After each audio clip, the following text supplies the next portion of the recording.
All right, and we are live with another TNA Impact review on August 27th, 2014, the last week of August, or if you could say summer as well. I'm your host, Tony, with my co-host, the bizarre one, Dave. As always, how are you tonight, Dave? I'm alright. All right, well, let's just jump right into the TNA Impact review. As you see by the title, tonight was the first of the three matches I believe they're going to have. I could be wrong. It's a best of three series, correct? Yes. Between the Dudleys, the Wolves, and the Hardys. But before that match happened, we had some stuff go on during the show, and we will get into it now.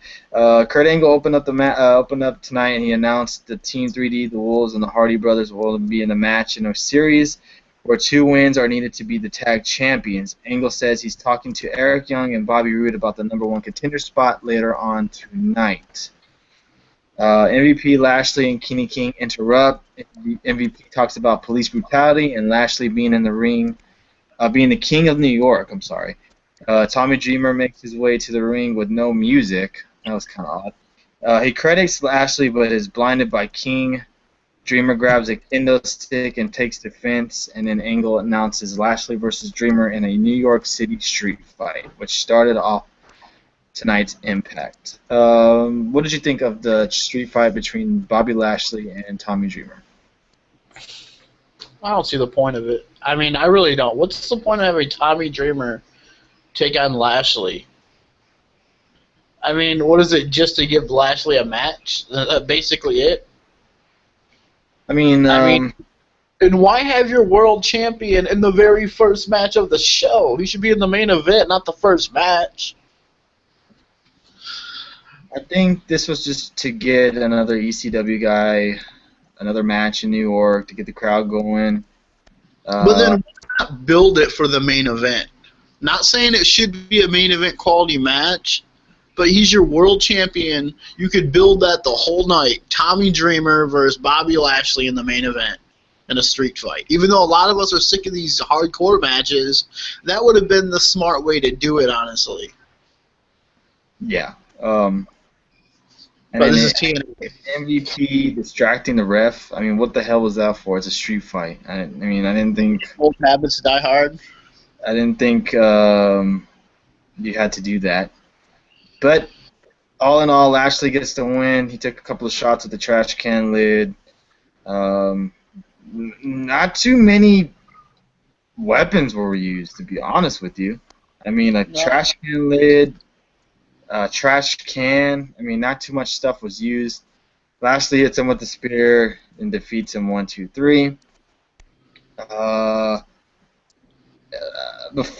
We get to go back to stage and we get Madison Rayne, who does a little quick promo on Taryn Terrell, who says that she's tired of hearing about Taryn Terrell. And the funny thing is with that is that in the ring before the match they shook hands. I mean, seriously. I mean, what the fuck? I mean, you just said that you're tired of her, and then you go into the ring and shake her hand. I mean... It was kind of reluctantly, though. It wasn't so much of a... I can't guarantee, because I don't know for sure, but I almost guarantee, not a full guarantee, but almost guarantee that we see Velvet Sky, Angelina Love, and Madison Rayne all team up again as the beautiful people once again to take out and interfere in that match next week for the Knockouts title. I don't understand what people see in Madison Rayne. I don't find her attractive at all. I don't think she's that good of a wrestler either. But people seem to like her a lot, I guess. I don't know. I could be wrong. But it could be all politics. Yeah, let's just get into the match. People. Yeah. We had Taryn Terrell versus Madison Rayne. In my opinion, this was a sloppy match. It's very sloppy. You could see that they were calling their spots. You could see them, getting into the right position to get moves done on them. It was just... Do you think this was a struggle because of the 6-sided ring? I'll get into the 6-sided ring when we get to the main event. But, I mean, it could have been. It just seems to... Maybe it kind of throws them off a little bit, like they're not used to the 6 sides. It kind of throws them all. The rope doesn't move at all, so it does kind of throw them off a little bit. Yeah, and I don't think Madison Rain's that good of a wrestler. I mean, Taryn Terrell can hold her own, I guess. Her new move is an RKO now? I mean, what the hell? Even she was struggling, too, in the match. It seemed like with the 6 sides, it was cool when it was first brought in. People are used to wrestling in it, but half these people there now never wrestled in it. Half the original TNA stars are all gone. Yeah, or it could have been the multiple tapings they've been doing. It could have maybe kind of wore them down at the end of the night. I don't know. We don't know exactly what happened. It just was not a very good match. But Taryn Terrell ends up winning, and she's now your #1 contender. And like you said, next week she'll face Gail Kim for the Knockouts title. We go to the third match of the night, which was Low Key Crazy Steve Tigre Uno versus Homicide DJZ and Manic. When did Manic become a heel? I guess since today. I was just thrown off by that. I mean, this match is okay. Again, the referee had no rules in this match. He had no, he was just letting everybody just get involved, no tags. He would talk to them and then just let them wrestle. I mean, it was just the referees were just getting on my nerves tonight. Low key, I agree. Nice little double stomp on Manic. That was nice. But other than that, this match was okay. There was a lot of high spots, but that's pretty much it. If that's what you're considering the X Division, a couple high spots and not a great finish, I don't think. But not really. Low Key gets the win over Manic, and they're really playing up Low Key winning the title back from Samoa Joe. But I guess we'll see where that goes in the near future. Just make this like a big how many people were in the ring? 6 people in the ring. The winner gets a title shot. Why not just do that? I would have preferred that. Tag. They should have made it a tornado tag or something because everybody was in the ring at one time and the referee didn't even give a shit. What was for the match? What does the match do for any of these guys? A 6-man tag match? Nothing. Yeah. Just another match they added onto the card to praise or please the New York crowd. Next, we had Roode come out and announces a #1 Contenders World title match against Young for next week. Young comes out. Roode calls it an honor to wrestle Young next week. Young appreciates respect and says Roode is the best wrestler in the business. And they both kissed each other's ass and shake hands at the end of the night. I thought I heard CM Punk chants when they said best wrestler in the world or business or whatever. You might have. And I just... what? Okay, I get it. You have respect for each other. But you don't have to kiss each other's ass. Literally. Yeah, it's going to next week, though. You can just see Bobby Roode just shifting a little bit like he's going to turn, heel in the match next week. It'd be nice to see Roode back to a heel. But if he does win, he'll be facing Bobby Lashley, so I wouldn't see him turning heel quite yet. But I would have rather him say I'm going to win. Or he loses the match and then he becomes heel. Yeah. I'd rather see Bobby Roode win the match, honestly, and maybe turn Eric Young heel. That'd be kind of a nice twist. Yeah. But, if you're going to have a big match next week, don't kiss each other's ass. Hype the match up by saying I'm going to beat you and yada, yada, yada. They should have just gave each other hugs and skipped back to the locker room together. Jesus. It was just a kiss fest. But yes, next week we'll see. Should be a good match, too. Yeah, I'm going to expect a pretty good match between these two guys. I wouldn't expect anything less. But yeah, next week looks like it's going to be not stacked, but a pretty good card if you want to, get the triple tag match, you got the knockouts match, and then you got this match. Next we had Ethan Carter III versus Rhino, which I thought was a hardcore match, but it ended up not being one. It was a singles match, which ended up leading into nothing. It ended up leading into Ethan Carter beating the crap out of Rhino with a chair. Okay. I'm not sure where they're going with this. Maybe another match next week.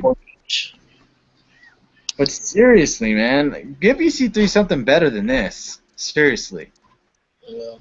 This guy should be in a title picture, not facing a Yeah, guy that's wrestling in the next 2 months. I kind of enjoyed this little match though, because not so much for the match, but so much for Spud. It was just hilarious. The dude was funny. I mean, Ethan Carter went to nail him with the chair, and it was just like some classic Spud stuff. I was like, wow, this dude's becoming a star in TNA. Spud is. I was like, wow. Spud, okay, I'm gonna say this. Spud's great in TNA, but he would not make it anywhere else. I don't think. Well, no, but his character he has, he plays it off so perfectly. That I agree with. He's perfect for TNA, and hopefully for him, TNA stays in business so he can stay relevant on TV because he is very funny. He is entertaining. He's a decent wrestler too. He's alright. Yeah, he's good, but I couldn't, believe like him beating anybody, because he's so small and strong. Yeah, because that's how they have him play it out, like who he is right now, like this weak little, basically a manager type role, I guess you could say. Yeah, he's perfect as a manager. His little manager to EC3, he's perfect as that. But EC3 ends up losing the match by DQ because he loses control of himself and just beats the shit out of Rhino with the chair. It wasn't anything special or anything memorable of the match, but I'm sure we'll see another one next week. It started out as a pretty good wrestling match, though, but then it turned into that. Next, we had James Storms come out to the ramp, and he calls himself a leader, and he shows a great Sonata. He looked like Stardust, a freak chip ripoff of Stardust. I mean, the only thing it was actually more of a Great Muta, because I think that's what Great Muta used. His original face paint was something like that. The Great Muta. I mean, he could have did a way better job than that. We both know how the Great Muta used to look, and it wasn't so much like that. I mean, I see where they're going with it, but not WCW Great Muta. I mean, like Japan, not WCW. Like when he did Japan, I think that's where he's from. But yeah, when he used to do it, like his early years, I think that's what they're getting at. How the Great Muta used. But fans today don't even know who the Great Muta is, and you're trying to say, oh, he's ripping off moves from the Great Muta. Fans watching probably don't know who the Great Muta is. Yeah, and if you're gonna hype up him being a new person, give him different ring gear. I mean, he had different, I think, boots on or something with like Ultimate Warrior, like strings or whatever you want to call it, hanging from his boots. But he looked nothing different. He had no new moves. I mean, it was the same old guy. He faced Austin Aries, and he beat Austin Aries too. I mean, poor Austin Aries, man. This guy was champion, 2 years ago? And now he's losing to the great Sonata. Wow. And James Storm said it's not just Sonata. He's going to start a whole new faction. And he did tweet out at, like, Samuel Shaw talking about him. So he's going to try to start a new revolution, as he called it. His little Bray Wyatt ripoff, which I don't blame James Storm for this. It's whoever's writing the crap back. I'm a fan of James Storm, but it's whoever's writing the crap to make him do this storyline. It's not him, but it's doing what he's. They see that it's hot right now, and that's what they're going to go with. They see that Bray Wyatt is like a leader of some kind of cult, and that's what they're going to probably try to do with James Storm. He already has some kind of, I don't want to say creepy, but, kind of out there music with the whistling and stuff. Yeah, they changed that. Really, I just noticed that this week. That really, it kind of emulated the whole world in his hands thing a little bit. Yeah, so I don't know exactly what they're gonna go with this, but if you're gonna hype up a return of a wrestler like the Great Sonata or the Sonata, whatever you want to call him, at least have him look different, have him have a different attitude or something. He looked the same, just with face paint. Next, this Impact, I'm going to tell you this, went like this because it was not very much action tonight. Next, we had the Chris Melendez video, which is a guy who was in the Army who lost his leg, and he's now becoming a pro wrestler. He is signed with TNA, and I'm guessing he's gonna have a match next week. Oh, is he? I'm a guess. I don't know. They were talking about it on Twitter. I get it. It's a great story. Don't get me wrong. It's a great story. I mean, good for him. It's glad he got his dream to do this and stuff. But one thing I had a big problem with about this is Kurt Angle comparing his Olympic gold medal to what he went through over there in Afghanistan or wherever, Iraq, wherever he's at. Saying, "Oh, I know what you went through because I won an Olympic gold medal." Yeah, it's maybe a little bit of a horrible comparison, but I respect the dude. He did something I probably would never think of going over. Agreed. And nothing about him. It was more about what Kurt Angle said. How he said, like, "Oh, I know how you feel. I broke my neck winning a gold medal." It's like, that's not the same. He lost a leg, and you're comparing a broken neck to a leg. Yeah, and I might sound like a dick when I say this, but I think this was the cheapest way to get this guy over. You know, it was a cheap way to get this guy over with having Anderson, Angle, and the Dudleys talk about him. And then, you know, of course, people are going to cheer for him because he was in the Army and he lost his leg for everybody.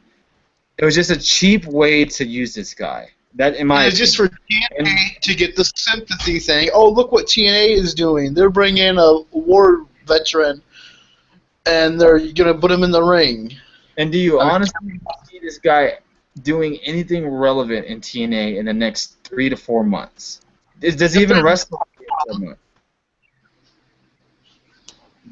Why are you going to sign to the company who might be out of business in 4 or 5 months?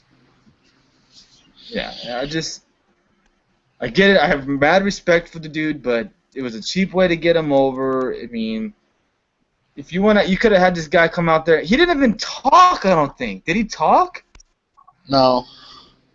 You know, they just did their talk. I mean, it is. I hate when you do. No offense to the guy. Everything with you is fine. It's great. I appreciate everything you did for us. But why would you introduce somebody like that and put that much pressure on a guy who's going to be coming in? Why would you do that? Yeah. You just put a whole bunch of pressure on him to come out there and succeed.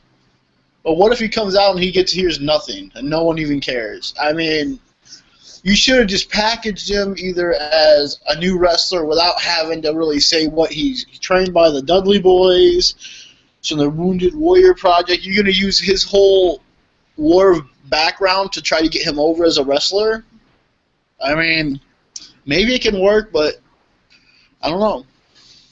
It may work. He might get some cheers, but, like, seriously, you're putting a lot of pressure on the dude, and all in all, he might shit himself and not do good in the ring. We don't know for sure. And is it going to be kind of like Zach Gowen? That's what I'm seeing. He's not the first guy to fight with one leg, you know. No. Or wrestle with one leg, yeah. That's what they made it seem like.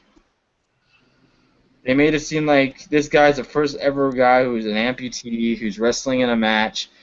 Granted, yes, he lost his leg in the war. 100% kudos to him. And it's a great story. It's a great story for kids to look at and see, this guy made it with one leg. I can do it too if I really try hard enough. It's a great story. I get it. But you're putting a ton of pressure on this guy to succeed in TNA, to have good matches, stuff like that. For anyone to succeed in TNA is hard enough. Yeah.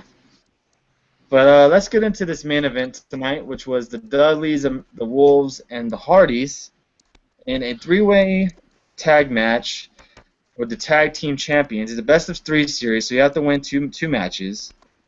And this match was pretty good.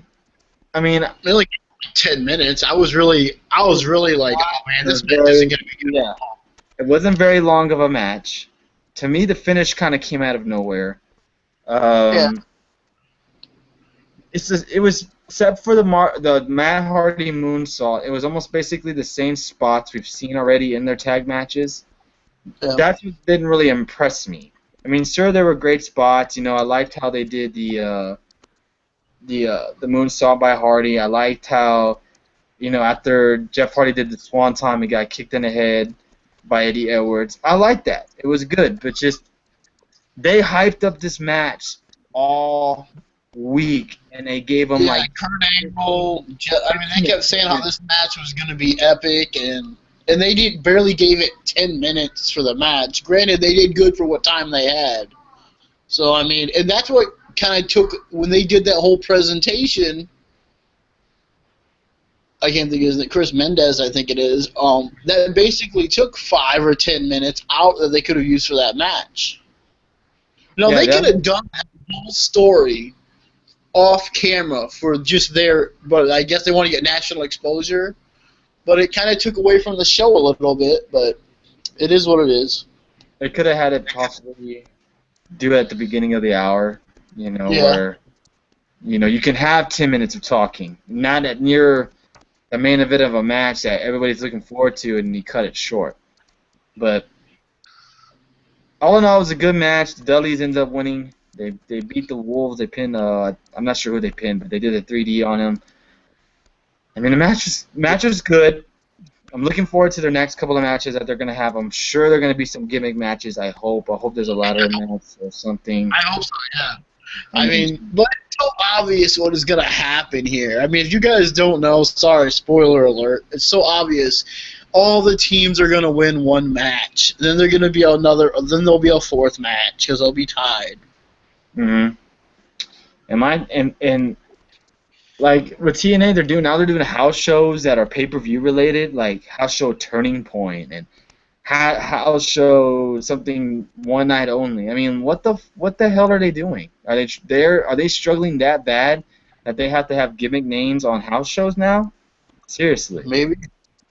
I mean, I know that September, that last Wednesday or Thursday, what it was supposed to be, which is going to get continued at the end. I know that's supposed to be, No Surrender or something, whatever pay-per-view it's supposed to be in September, so we'll see. I don't know, we'll have to talk about this Sunday on our Wrestling Talk episode number 7. We'll get more into this TNA situation. We'll get more into the TNA TV deal. I don't think I even get that channel, honestly. I don't even know what it is. I won't be watching it no more. I mean, I'm not sure which one it is either. I'd have to really look. I'll probably have to Google it or something to find out what channel it is on DirecTV. But yeah, we'll get more into that. We'll get more into the WWE, any news coming out of there. We'll get into some of the Monday Night War episodes. They added 2 more. I'm sorry. The beginning of the NWO, and then tonight they showed the beginning of the Attitude Era. Mostly featured DX, the beginning. I think it's actually, well, the way I seem to get it as, at the end of the episode, they seem to make it to where this is when WWE started taking over WCW. Like when they brought The Rock and Austin and Sable and... Well, DX started to change that, Yeah. And they did have a vignette of DX in China, so... I mean, they could be going that route, but it seemed like tonight's episode was more about the Attitude Era coming into ease. But we'll get more into that on Sunday. We will be live on Sunday. Next week is going to be awesome for the WWE Network, though. I mean, it's really going to be big. Yeah, and we'll have more news on our news schedule that we'll be having in October. We're going to be switching things up a little bit in October when SmackDown hits on Thursday nights. So we'll be switching up a little bit differently, so we'll let you guys know on that. And, tonight's Impact, not very much to talk about. It was kind of a so-so TNA Impact, kind of like what we saw on Raw this past Monday. We had matches, but not very many to talk about to where, I really want to get into this match, or I really want to get to this match. The only match that other night was really good was the tag match. Yeah. And, we talked about it. Bobby Lashley. This week, honestly, SmackDown is looking like the best show to watch for wrestling this week. I mean, honestly, for TV. I mean, they announced on main event that it's going to be Bray Wyatt versus Roman Reigns for SmackDown, so that's going to sound like a good match right there. And then they had Rollins and RVD, I think they said, is that on there now, too? Another rematch on SmackDown, yes. There will be WWE news to mention. We had 2 wrestlers. One take a little hiatus, taking a break from WWE, and another one whose last match or last scheduled appearance was this past SmackDown, and I think everybody knows who that was. So I don't. RVD. Oh, So, really? yeah. I was So, like, wait, what? yeah. So So, who went on hiatus then? Ryback. Oh, see, I'm finding out stuff just like you guys are. Yeah. So we'll get more into that on Sunday. Uh, talk about Raw. We'll get more into Impact, more into this little TV deal, how it could hurt TNA dramatically. And two wrestlers from TNA, one reportedly is not re-signed, and one reportedly is going to be leaving TNA maybe. So we'll get more into that on Sunday. Um, anything else you would like to chime in on, Dave, before we head out?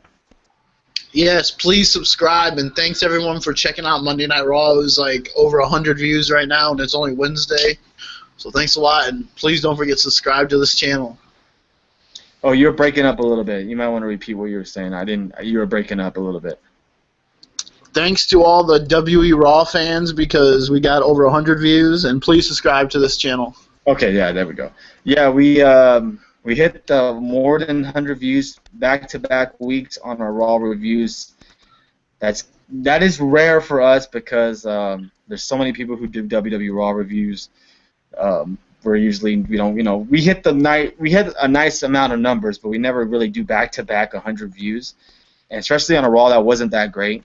So we really do appreciate the people who watched our video. Hopefully, if all the TNA fans who watch ours tonight will comment and subscribe, and join us on Sunday when we get more into depth on TNA's TV situation and what they're dealing with in the company right now. But yeah, that's gonna pretty much wrap it up for tonight. That's a quick episode of our Impact reviews. I'm sure next week we'll have a lot more to talk about since there's going to be a number one contenders match, a knockouts title match, and another three-way tag match. Is that all you have to say, Dave, before we head out? Yep. All right. Well, join us again on Sunday. We'll probably be live around 2 or 3 Eastern. So just keep near your computer and check out YouTube, and we'll be live and giving our thoughts and opinions on throughout the week of wrestling news. From Dave and I, we will be signing out, and we will see you guys on Sunday.